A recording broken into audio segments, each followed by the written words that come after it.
A year prior to that, I attempted to kill Don and my two boys. Dahil nga ninanag ako nung ka-live-in ko na magpakasal kami.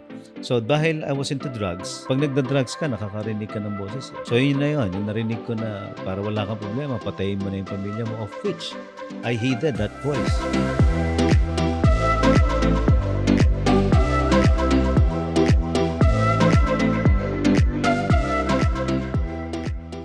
Before you got married, you had several partners na po. And even after you got married, nagtuloy pa din po yun. May I ask, alam po ba ng wife nyo how your life was before and when you got married? Yes, siguro sabi niya nga ang isang pagkakamali niya lang at saka nagustuhan niya lang sa akin dahil daw nung bata kasi ako pogi naman talaga ako. Pero Pogi sabi pa rin niya naman po ngayon. sabi niya that's just it. Kasi growing up, even in our community, ano na ako basagulero na ako. And at a very young age, I smoke at the age of 9. I started drinking at the age of 10, started smoking at the age of 11 and 12. Alam yun nung ni Don nung boyfriend niya ako and then not just that, 13, I started drinking cough syrup. Then, tuloy-tuloy na yun, naging, hindi naman notorious, but known ako in the community na basagulero talaga. Kaya and hindi lang ako basagulero, doon sa amin, alam niya na marami akong nagiging girlfriends noon. So talagang, and in fact, hindi niya nga ako ma-introduce sa family niya because yung parents niya, kilala din ng daddy ko. So alam nila kung gaano ka-dysfunctional yung family namin. So talagang nothing was hidden. Alam na alam ni Don kung ano yung pinasok niya sa isang relationship. Kaya lang somehow, siguro dahil bata, blinded, di ba? So yun ang naging problema. So, nagtuloy pa rin po yung marriage. Hindi nagtuloy yung marriage. She was forced actually because she got pregnant at a very young age of 18. Oh, okay. And how did your relatives or her relatives react to that? Siyempre yung tatay niya nagwala, narinig ko So when she broke the news to her parents because she was already 7 months pregnant back then naririnig ko from afar. Sumisigaw talaga yung tatay niya, sumisigaw yung nanay niya at hindi nila matanggap of all people na ako yung sanggano doon sa area namin kasi I was in and out of jail already. I was in and out of school.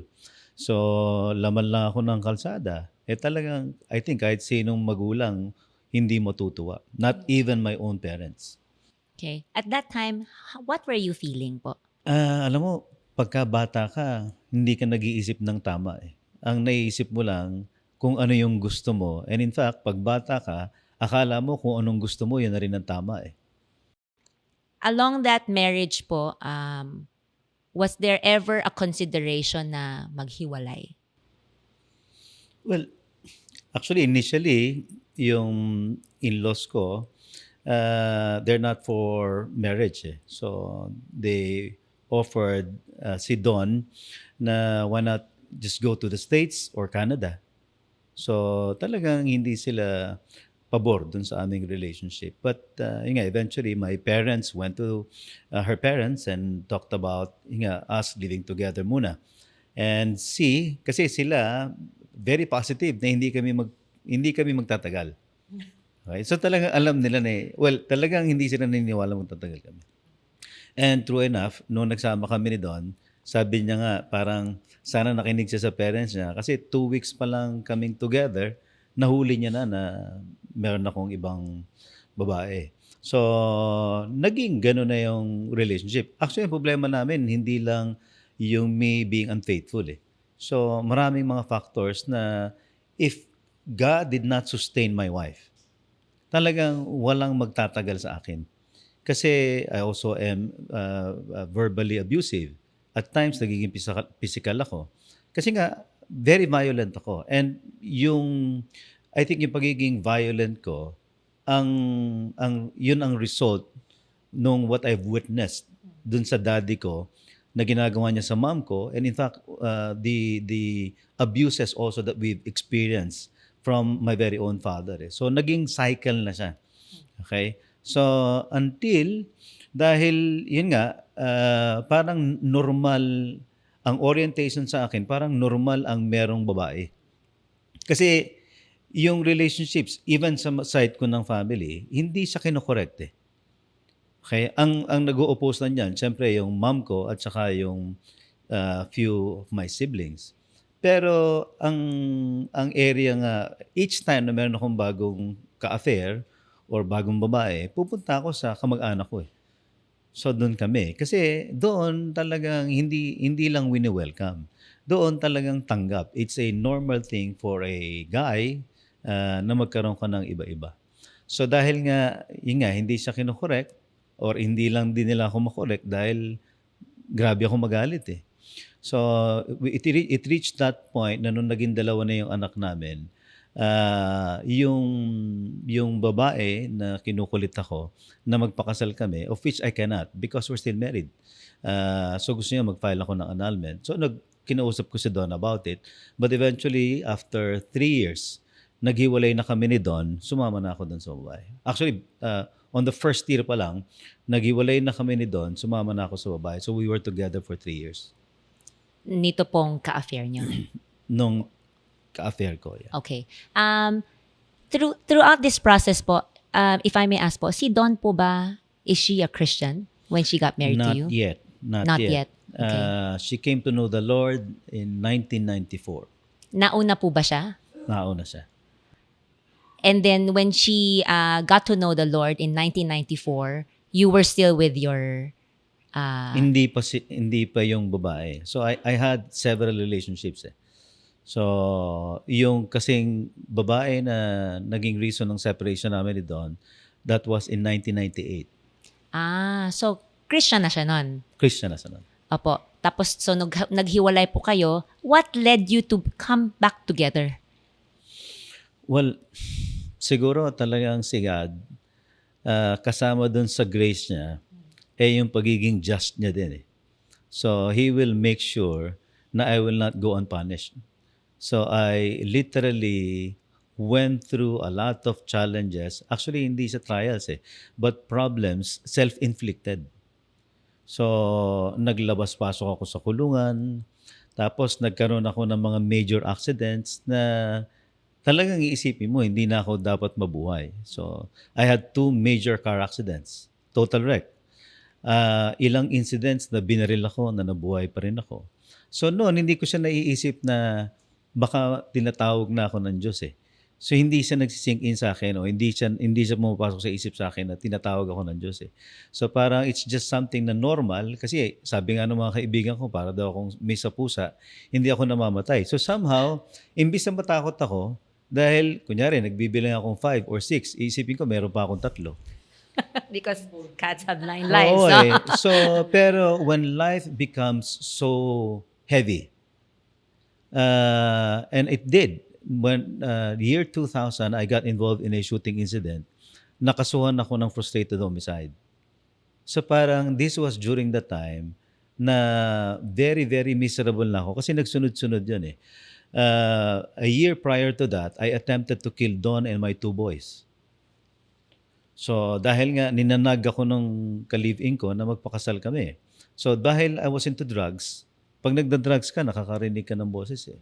So yun na yun, yung narinig ko na para wala kang problema, patayin mo na yung pamilya mo, of which I heeded that voice. So thank God because yung second son ko noon, he was 2 years old back then, tumawa siya, akala niya maglalaro lang kami. So para akong binuhusan ng tubig na malamig. So umalis ako. Pero that was also the time na nabangga naman ako sa Saverville. Ito yung na-total wreck yung sasakyan. So that was the first. Tapos dahil nga nung pinaprocess ko yung buhay ko, sabi ko wala na, pabaliw na ako kasi inattempt ko nang patayin yung sarili kong pamilya eh.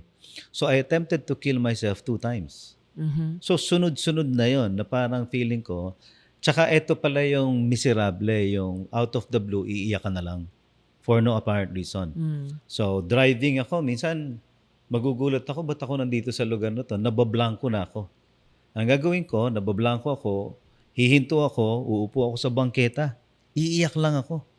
So yun na, alam ko na, miserable na ako. Until I was triggered one afternoon while drinking with my friends in Batangas, Laurel, Batangas.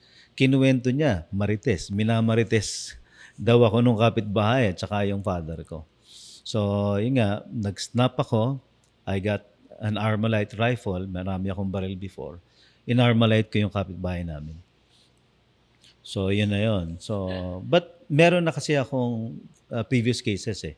When I was 17, ang first case ko is murder.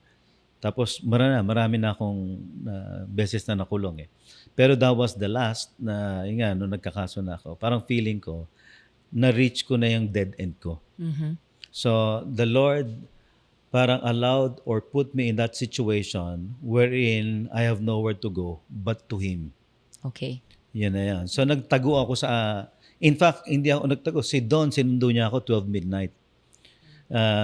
Tapos pag uwi namin, ang isang talagang nag-attract sa akin sa Christianity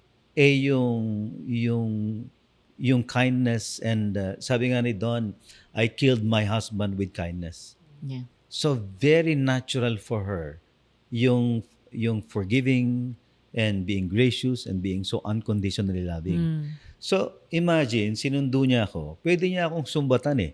Wala kang kwenta, ngayon may problema ka, sa akin ka tatakbo. Yes. Walang ganon eh. So pag uwi namin ng bahay, kinuha niya yung gamit ko, inayos niya yung gamit ko, para lang ako nawala ng mga few days. No nagging, no sumbat.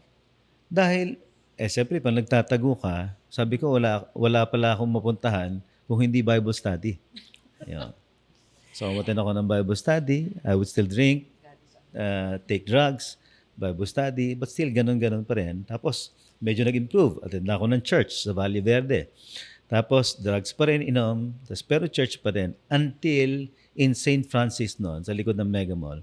Sabi ko sa wife ko, ba't ang aga mo umaalis? Sabi niya, kasi every Tuesday, merong dawn watch in St. Francis. Sabi ko, sige, sama ko. Next time, sabi ko, sama ko next time. Hindi siya naniniwala.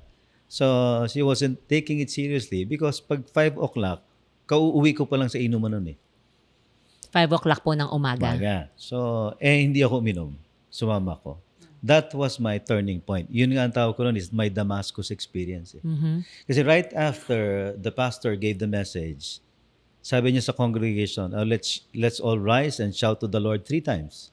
So, Lord, Lord, Lord. Tapos all of a sudden, as I was observing the people around me, may nakatayo, nakaupo, merong mga nakaluhod, yung with hand gestures, parang kinakausap nila si God. Hindi ako naniniwala kay God eh. In fact, before, pag minura ko si Don, mumurahin ko rin si God niya. So, ganun talaga ako noon.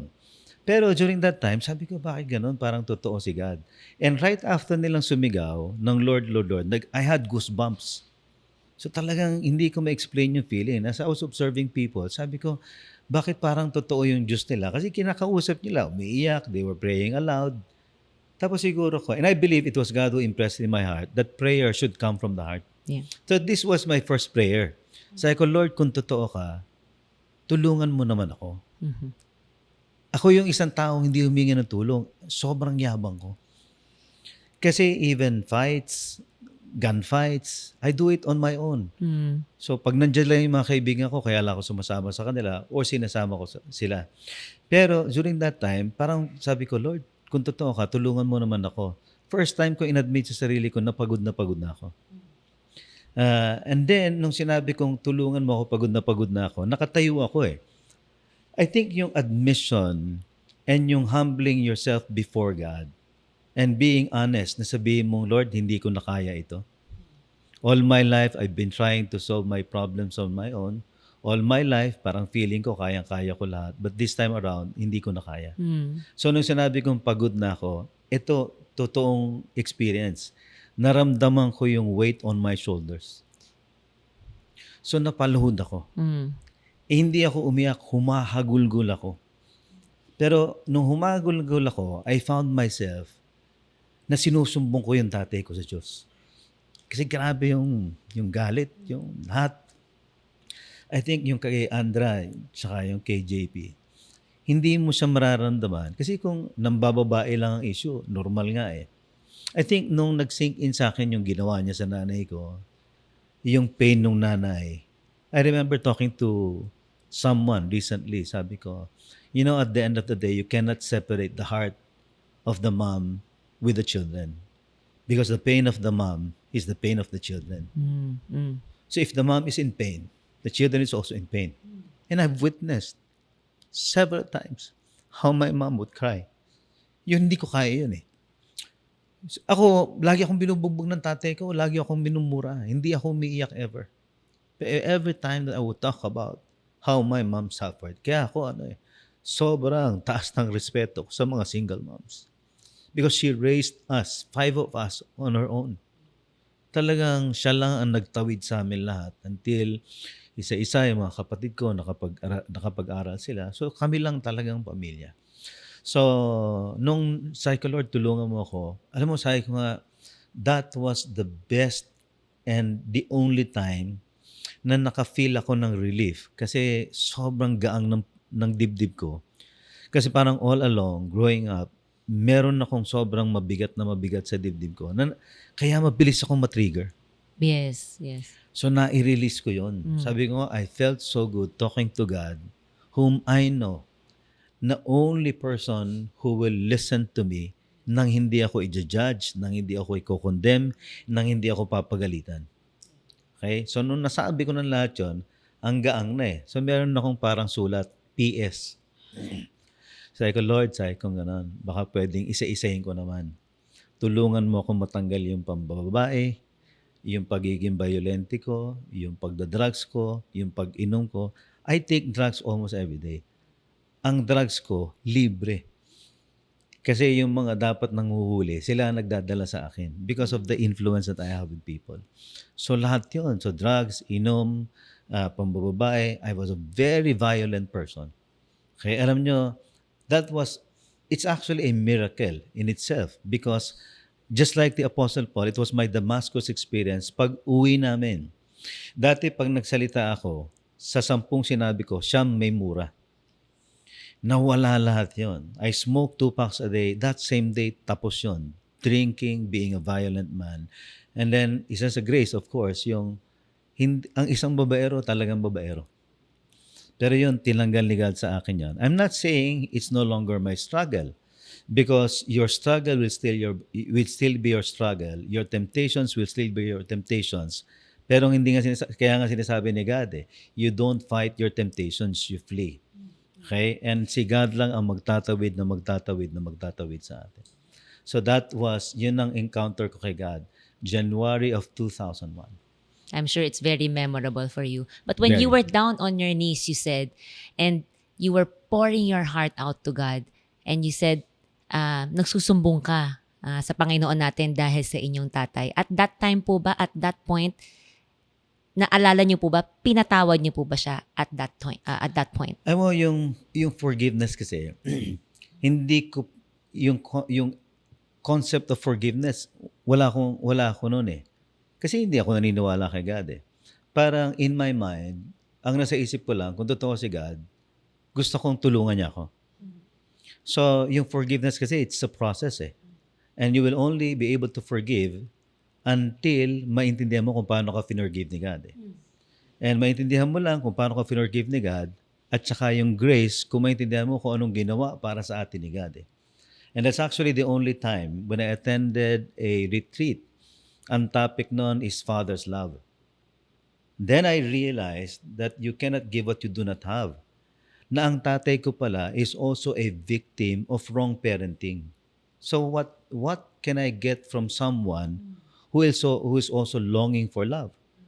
Di ba? And yun nga, nung naintindihan ko na yon, na between us, kagaya nung kay JB, sino bang magbibigay ngayon? So, hindi ko makukuha yun sa tatay ko, yung forgiveness at pagmamahal, ako magbibigay sa kanya, dahil ako yung recipient ng pag-ibig at grace ni God. Tama. Wow. There, ang dami nating nalaman kay Pastor Danny po, no? So, you said the forgiveness is a process. So, napatawad niyo na po ba ang daddy niyo? Yes. And in fact, ang daddy ko, yung nakarinig nung testimony ko, wala pa ako sa kalahati ng tatay ko. And for people to understand grace, this is one of the illustrations that I always use about grace. Ang daddy ko doesn't deserve to be forgiven by God. Sa lahat ng ginawang kasalanan ng tatay ko. And I've been praying that my dad will be saved. Nagka-cancer siya. Dinala sa ospital. Hindi na nakalabas yun. Pero in the hospital, gusto niya ngayon, para siya naging bata, gusto niya hearing about Bible stories. Characters from the Bible.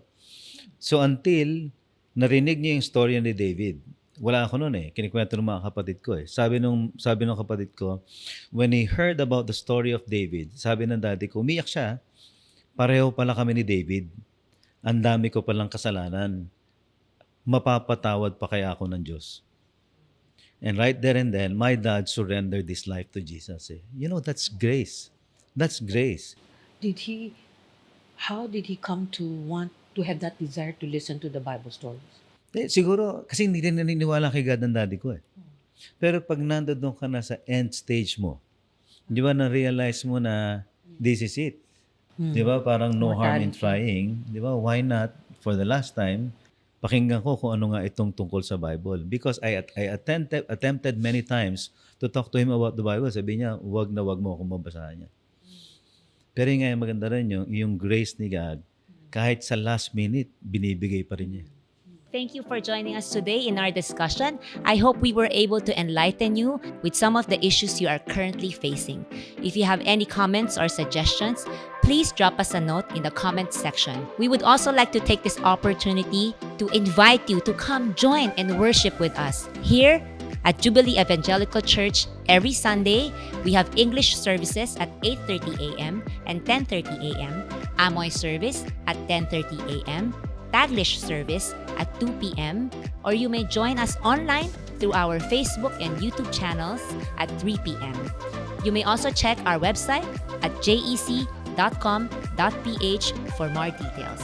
We hope to see you again in our next episode here at Common Ground. Thank you, and may God bless us all.